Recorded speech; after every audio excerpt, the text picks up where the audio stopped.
We use bad and badly correctly most of the time. I'm going to talk about the two most common mistakes at the end of the video. That is a bad person. I had a bad day. Bad here is an adjective and describes the nouns person and day.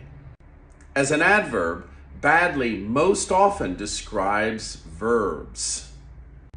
I did badly on the test. I did poorly.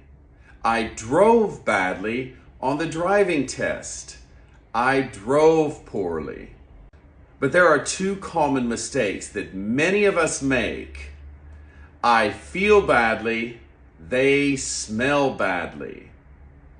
I feel bad. I'm sad. If I feel badly, it actually means that I can't feel very well in my fingers. They smell bad means they stink.